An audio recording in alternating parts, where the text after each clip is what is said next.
હું બાળવક્તા હરિયાળી ચોટે તો આજે મને Karuna foundation trust animal helpline Rajkot તથા સાહિત્ય ગઝલ કવિતા ગ્રુપના સંયુક્ત ઉપક્રમે ઓનલાઈન વિચાર પ્રસ્તુતિ સ્પર્ધામાં એક અનોખો વિચાર કે હું જીવ માત્ર પ્રત્યે કરુણા રાખું છું જે વિષય પર મને મારા શબ્દો રજૂ કરવાનો મોકો આપ્યો તે બદલ ખૂબ ખૂબ આભાર.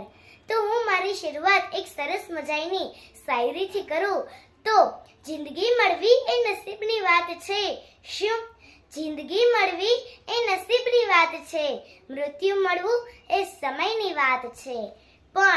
પણ મૃત્યુ પછી કોઈના હૃદયમાં જીવતા રહેવું ને એ જિંદગીમાં કરેલા કર્મની વાત છે.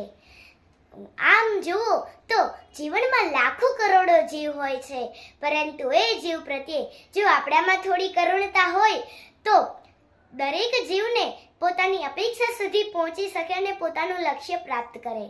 જીવ પ્રત્યે કરુણા એટલે મારા મત પ્રમાણે પશુ, પક્ષીઓ, વૃક્ષો અને માનવજાત એમ અનેક જીવ આવી જાય.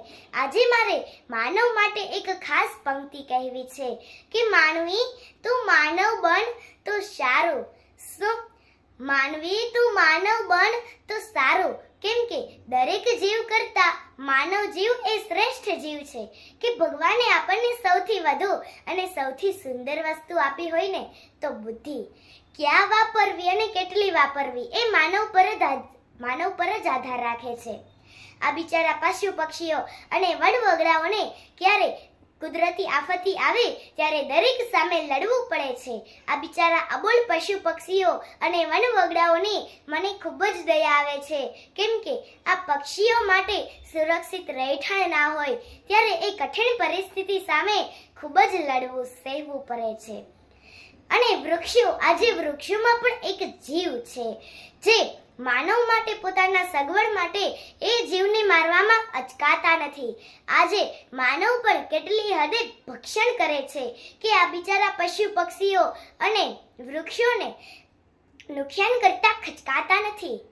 આ જોઈને તો મને ખૂબ જ દયા આવે છે કે આ બિચારા પશુ પક્ષીઓ અને વૃક્ષો કે એનું શું, એને શું આપણું બગાડ્યું હશે કે આજે માનવ પશુ દૂધ આપતા બંધ થઈ જાય તો તેને છૂટા રઝળતા છોડી દે છે. જ્યારે વૃક્ષો જ ના રહે તો આ બિચારા પક્ષીઓ માળા ક્યાં બાંધે, એની દયા તો મને હર હંમેશ સતાવ્યા કરે છે. તો મિત્રો, આજથી જ જીવ દયા રાખે અને જો આપણામાં થોડી કરુણતા હોય તો પશુ પક્ષીઓ અને વૃક્ષો પ્રત્યે જો આપણને થોડો પ્રેમ હોય તો તેને બચાવીએ. આવું શરૂઆત આપણાથી જ કરીએ તેવો સંકલ્પ કરીએ. વિચારોની વાતો.